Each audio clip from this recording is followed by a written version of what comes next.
이제 시작하고 마무리하는 것도 병원에서 검진을 해서 또 재차 확인을 하고 이렇게 가서 자꾸 확인을 조금이라도 안 좋은 의술의 힘을 빌어서라도 이렇게 넘어갈 수 있도록 건강을 특히나 많이 살피셨으면 하는 그런 마음이 가장 드니 항상 건강하시라고, 그리고 아플 때는 제발 점집 오지 마시고 병원을 가세요.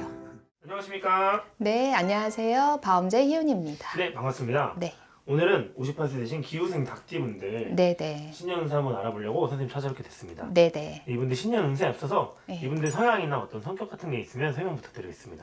제가 드는 느낌은 기후생 여러분들은 풍요 속의 빈곤? 이런 분들이 지금 유독 많이 계실 거라고 저는 그렇게 보거든요. 또 독불장군의 기질도 갖고 있고 자연인의 기질도 갖고 있다 보니까 이게 흔히 말하는 양극화 현상, 이분들한테 도드라지게 나올 수 있는 그런 모습일 것 같아요. 기후생 여러분들이 지금 바쁘신 분들은 엄청 바쁘시고 또 한가하신 분들은 또 많이 한가하실 수도 있거든요. 그동안에 열심히 일하셔서 어떤 부를 축적해 놓으신 분들은 조금 여유 있게 가시거나 이렇게 좀 한가할 수 있지만, 그렇지 않은 분들은 여전히 또 막 헤매서 일을 하고 계신 분들이 있는데 생각했던 것보다 뭔가 결과물이 잘 나오지 않고, 이 기후생 여러분들의 특징상 약간 부모님들의 도움을 받을 수 있는 여지가 있는 분들이 많이 계세요. 그래서 본인이 노력해서 가진 것도 있겠지만 또 물려받은 걸로 또 유지를 하고 계신 분도 계실 수 있거든요. 그러니까 풍요 속의 빈곤은 이분들이 남들이 봤을 때는 그림은 되게 멋져요. 그냥 본인 하고 싶은 라이프 스타일 다 즐길 수 있고 뭔가 맘먹으면 할 수는 있지만 그 안에서 내 스스로 빈곤을 느낄 수 있는 뭔가 공허함을 느낄 수 있는 그런 여지가 크기 때문에 이분들이 참 이제 젊지도, 그 다음에 아주 이제 더 나이 먹지도 않은 되게 어설픈 젊음 있잖아요. 예, 이런 젊음을 앞두고 뭔가를 저지르지도 못하고 또 그렇다고 지난 거를 정리할 수도 없는 그런 좀 애매한 상황에 처한 분들이 많이 계셔서 올해 특히 병오년에는 이분들의 고민이 좀 커질 거라고 생각이 돼요. 남들이 봤을 땐 조금 하고 싶은 대로 다 할 수 있어 보이지만 네. 마음이 좀 공허하고 헛헛하고, 네. 아니 뭐 속에 있는 얘기를 할 사람이 없구나. 뭐 그런 것도 있을 수 있고, 혼자 이제 고민을 해야 되는 거지. 앞으로 남은 삶을 내가 어떻게 해야 이제 잘하고 살 수 있을까? 또 조금 고생 말년에 고생 덜 할까? 또 자식들한테 나도 받은 것만큼, 내 부모님한테 받은 것만큼 내 자식들한테 내가 그렇게 해줄 수 있을까라는 어떤 그런 양극화 현상, 이거를 되게 많이 애매하게 겪으시는 분들이 의외로 많이 계실 거라고 생각이 돼요. 알겠습니다. 그러면은 이분들 올해가 조금 더 힘들어질 것 같다고 하셨잖아요. 네네. 그러면 올해 전에 작년에 을사년 한 해는 어땠을까요? 을사년 한 해는 이분들은 무해무탈하게 보내신 분들도 의외로 많이 계실 거예요. 그래서 별일이 없는 게 사실은 안전하고 좋은 건데 가장 좋은 거죠. 너무 별일이 없다 보니까 일을 일부러 만드시려고 하신 분들이 계셨을 수도 있어요. 그러니까 이분들이 한참 중년 나이 때 이제 40대 후반부나 50대 초까지는 거침없이 뭔가 저지르는 일을 만드시는 그런 기질들을 또 갖고 계시거든요. 그리고 또 의외로 이 기후생에서 사업성의 이 기질을 가지고 계신 분들도 많이 계시고, 또 어떤 단체나 어떤 뭐 이런 조직에서의 우두머리 역할을 하시는 분들도 의외로 많이 계셔서, 이분들이 작년에 이 어떤 사업이 아닌 조직에 몸담고 계신 분들은 사실은 막바지 승진이라든가, 그러니까 진급 이런 것들로 그 기운을 가지고 계시고, 또 자유롭게 사업하시는 분들은 사업을 좀 확장을 했거나 아니면 좀 축소를 시키거나 이렇게 뭔가 이 변동이 생겼을 그런 운대가 가장 많이 계셨을 거예요.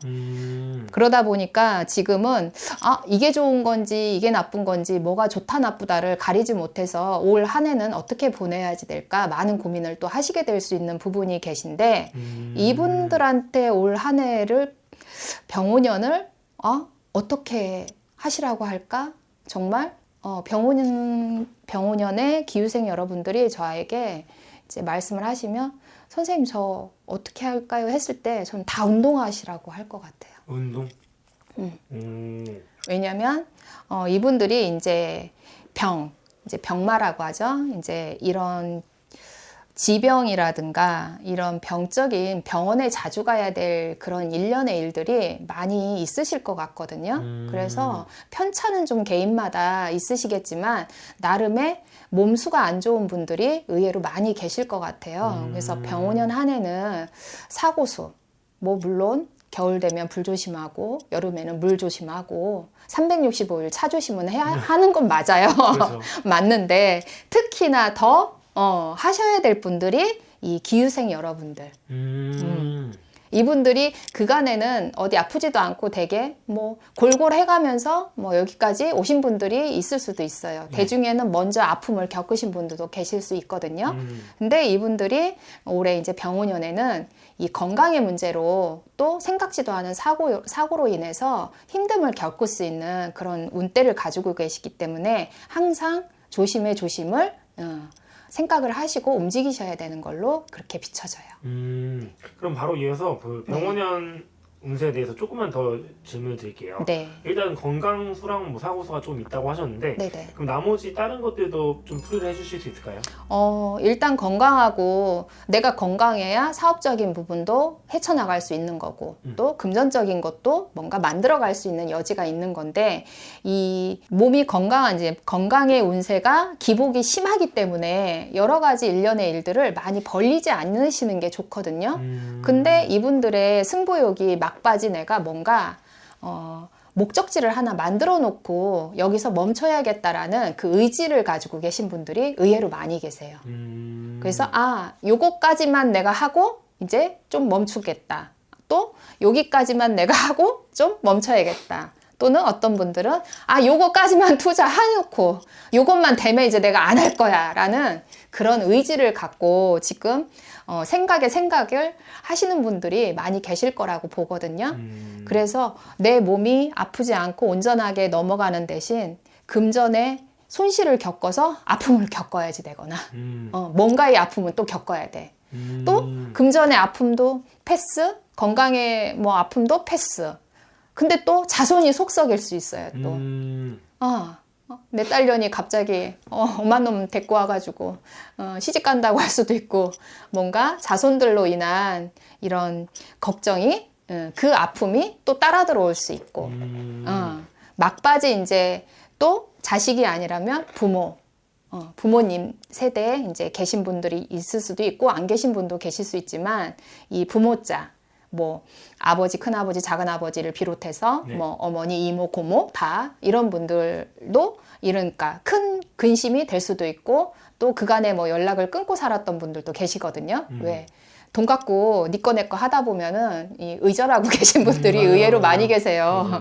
그래서 저는 이제 부모 없습니다. 이런 분들 가끔씩 상담 오시면 얘기하시거든요. 그렇지만 그분들이 아무리 없다 하지만 부모님의 혜택은 조금이라도 보고 가신 분들이 있기 때문에 그 부분은 그냥 감사하게 생각하셔야 될 것 같아요. 그래야 그 나머지의 복을 받지 않을까 저는 그렇게 보거든요. 그래서 기후생 여러분들이 올해 병오년에는 그간에 밀린 숙제가 있다고 해서 이거를 한꺼번에 하실 생각을 하면은 오히려 더 탈이 날 수 있어요. 그래서 또 어떤 선택을 하실 때는 신중하게 하시고 막바지 투자가 필요하신 분들은 반드시 생각을 하시고 신중한 결정을 하셔야지 돼요. 올해 병오년에 잘못된 판단으로 인해서 내가 아파야 되는 그런 강한 기운의 물살이 들어오고 있거든요. 근데 잘못하면은 정말 돈이 나가서 아프든 돈도 잃고 또 사람이 이 정신적으로 스트레스 받고 피폐하다 보면 건강의 운은 당연히 나빠질 수 있거든요. 네네. 그런 점을 고려했을 때 욕심을 반만 부리시라고 저는 그렇게 말씀드리고 싶어요. 알겠습니다. 네. 닭띠분들 올해 네. 또 1년 또 알차게 보내시라고 여러 가지 좋은 말씀 해주셨는데 네네. 이분들 네. 아마 사람마다 또 다를 거고 상황마다 다를 거기 때문에 선생님 찾아뵙고 더 네. 진지한 얘기 나누시면 좋을 것 같고 마지막으로 이분들이 또 힘내시라고 응원의 메시지 한번 부탁드리겠습니다. 네, 기후생 여러분들은 자연인의 기질. 누구한테도 터치받지 않고 내가 뭐 물 따라 뭐 바람 따라 이렇게 가시는 그런 마음의 여유들을 의외로 많이 가지고 계신 분들도 계시고 특히 남자분들은 의외로 한량기가 또 많으신 분들이 있다 보니까 이게 되게 여유롭게 즐기고 싶은데 그러질 못하고 각박하게 사신 분들이 계실 거고, 또 여성분들은 또 가장 노릇, 여자가 내가 장군님 노릇을 해야 되니까 여장군님이 돼서 그간에 피곤하게 사셨을 텐데, 이분들한테 제가 드리고 싶은 말은 병원년 한 해는 다른 어떤 해보다도 내가 미리 병원을 찾아가서 건강검진을 하고 한 해를 이제 시작하고 마무리하는 것도 병원에서 검진을 해서 또 재차 확인을 하고, 이렇게 가서 자꾸 확인을 조금이라도 안 좋은 의술의 힘을 빌어서라도 이렇게 넘어갈 수 있도록 건강을 특히나 많이 살피셨으면 하는 그런 마음이 가장 드니, 항상 건강하시라고. 그리고 아플 때는 제발 점집 오지 마시고 병원을 가세요. 요즘은 의술이 너무 좋아서 무당한테 물어보면 한계치가 있어요. 그렇지만 신은 사람의 인명은 제천이라고, 아플 때, 죽을 때 이런 거 미리 예고해 주지 않아요. 인간이 그거는 늘 캐치를 하고 살아야 되는 부분이기 때문에, 가끔가다 저한테 오셔가지고 저 어디 아픈 데 없나요 하고 물어보시는 분들이 계신데, 요즘은 그 옛날 시절에, 정말 의술이 발달하지 않은 시절에는 점쟁이 할머니가 너 여기 어디 아파서 죽을 것 같아 라는 말씀은 해주셨어요, 옛날에. 지금은 피 한 방울 갔다가 모든 검사가 다 되는 그런 시대에 살고 있어요. 문명이 주는 이 길을 무당집에 와가지고 그걸 꺾으려고 하지 마세요, 제발 좀. 그래서 이 기후생 여러분들한테는 시작과 끝도 건강하시라고 제가 그렇게 응원하고 말씀드리고 싶습니다. 감사합니다. 감사합니다.